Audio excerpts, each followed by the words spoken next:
สบายดีมาอีกแล้วสถานีเลยมิมื้อนี้สถานีเลยมิจัดฉลองวันเกิด62 ปีให้ภรรยาเมียสุดที่ฮัก62 ปีแล้ว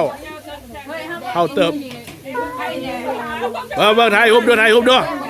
แฟนในโฟโต้เอากะหัวไอ้เจรี่Vite là, il y a des guêpes et tout là. Bon.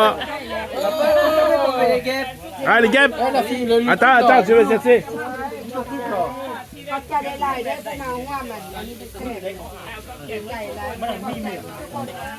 แต่ก่อนมันมีหมึกก็บอกหมึกแค่เดี๋ยวเสือมาดินี่จะขายอยู่หมดเกียร์จะมีจ้ะ Si tu veux pas les guêpes, tiens. Ah, c'est-à-dire je peux essayer.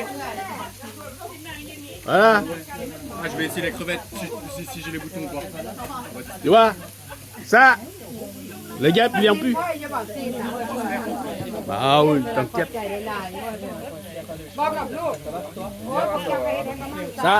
Ça c'est pour les guêpes,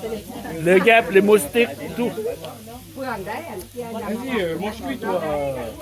กินอยู่ทางนอกพี่น้องเลยวันเกิดอันนาวันเกิดแม่เล็ก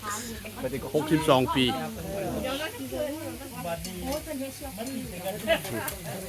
มาโตวันนี้เขาตั้งใจมาให้กัน มาโตนะบ้างอันเจ้าของวันเกิดนั้นมาถ่ายรูปบางนิดนึงจังหวัดดูแต่ว่าเราเห็นหน้าก็เห็นนั่นน่ะ2 คนนั่นน่ะเอาหยุดบางนี้ยืนถูกต้องมาพอเพียงจะไปเบิ่งนั้นโอ้ยุ่งเครื่องบ่งามหมดเจ้าก็ดีเนาะ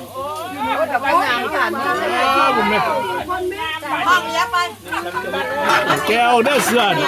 โอ้ยบุ้ย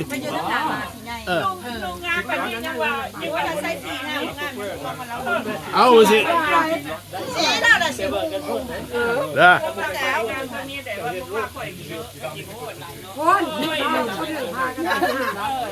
ใส่สีบัวใหญ่เยี่ยมใส่แต่สัตว์นี่แล้วมั้ยยกโปเฮ็ดบ่ซุแนวน่ะ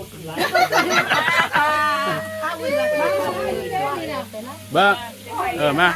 มาเบิ่งนี่มาแก่นี่แดงมาพี่แดงมาได้แดงมาได้ให้กับเด็กน้อยเนี่ย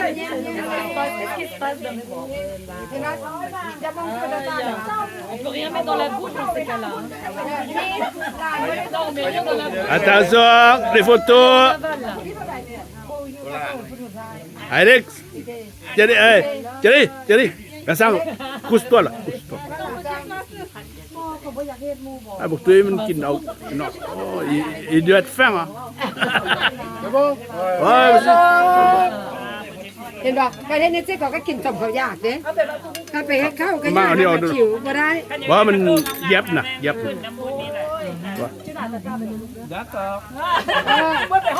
ปีหน้าคนนี้ป้าสิว่าจะไหนแล้วเนาะมาเอาตัวโลดเลยเนี่ยผู้นี้กำลังยาเล็กปะทงอันนั้นคนงานพระได้ยังมันมาฮอดคนงานพระได้ยังมาฮอดเมื่อวานเนี่ยนะsama mang il est passé au magasin ah tata il est passé au magasin avec hier il est pas travaillé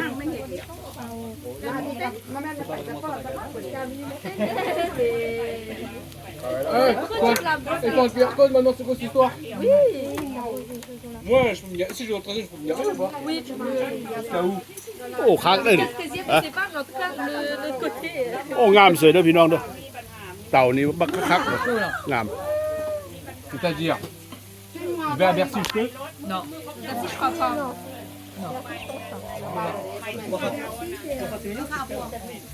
ไม่บ้านจอดนั่นน่ะบ้านไหนโมเมนต์กายห้างไปเด่นกันแท้นี่ มันมาไวเนาะใครบอกว่านางเชื่อแล้วนางให้ทำคนว่าเด็กใครบ่ได้ผ่านดอกคนว่าเด็กมันปรับใส่บูเมื่อใดบูโตกัมโบฮะโอ้ยก็ค่อยถึงนะค่อยก็ถึงกรมโปโตกัมโบโปโตกัมโบค่อยถึงคนนั่นแหละที่บอกโอ้ยมื้อนั้นสิไปห้านลาวไปเศร้ามันบ่มีรถนะอันน่ะเฮ็ดอันนี้น่ะบักเบ่งเศร้านั้นบ่กินเฮ็ดเล็กซี่เฮ็ดเขาว่าอย่างสเปกบาร์บี้ไหนกิน โอ้เฮ้ถ้าอยู่ทางนอกนี่บ่ย่านขิวเฮือนเนาะ เฮ้ยบ่สิย่านกันจะนี่เนาะกำลังอ่านปากไปอยู่ อ๋อบ่ค่อยบ่ทายเจ้าก็ก็บ่ได้ทายเจ้า ไอ้เบี้ยก็บอกว่าเอาเฮ็ดอันนี้แหละน้อยกว่า เดี๋ยวนี้มันให้ได้70 เราไปยังปลาได้เนาะมื้อที่หน้า เราก็เลยกำลังนั้นบุญนำอันนี้ไหนจังไดมา โอ้ยเราไม่บ่ได้เสียแล้วก็แท้เขา บ่แล้วเราบ่เหลือหลายพวงเลยเราต้องได้ซอกผู้ใดซอย มันน่าเนาะเออเฮาบ่ได้เบิ่งซะว่ามันเป็นจังได๋เฮ้ยมาได้ เซิน กินพวกแม่บ่มาได้เด้อ เซินแซ่บเด้อพี่น้องเด้อ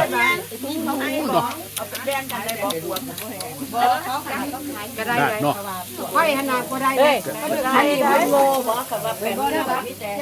ได้ป้าเนี่ยหน้ามาแม่ก็เฮ็ดแซ่บว่าเอาเฮาสิบ่ได้คันบ่ได้ก็ได้ละบ่คันว่าบ่ต้องเข้าใจนี่นะ อ่ะ ต้องเจ็บป้า พวกเจ้ากินได้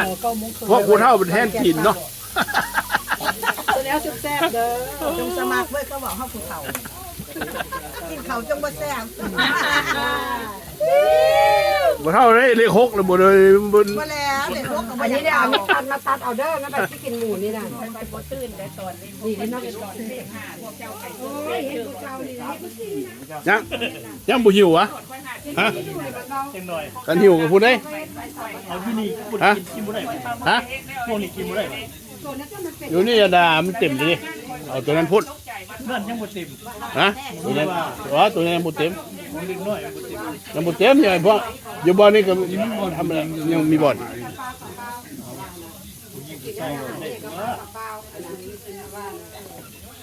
เจ้าหน้าจะกินน้ำกัน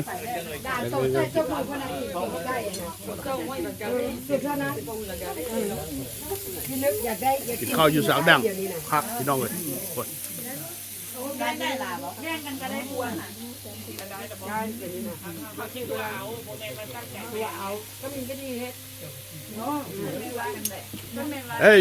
il faut manger beaucoup vous hein Tonton, t'as pris des photos de ta femme aujourd'hui? et ceux qui travaillent beaucoup il faut manger beaucoup hein. T'as pris des photos de ta femme aujourd'hui? Aujourd'hui c'est pas encore fait mais tu vois. Oh, bizarre! Ouais. Attends, hier ils ont fait. Ils ont parti à Paris. Ah, ils ont belles photos là-bas. Oh.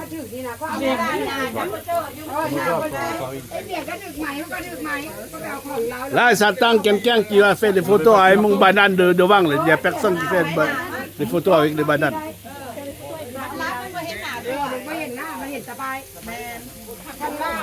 Bon. Bon appétit tout le monde. เราทายอย่างนั้นคนละพี่น้องเลยบัดนี้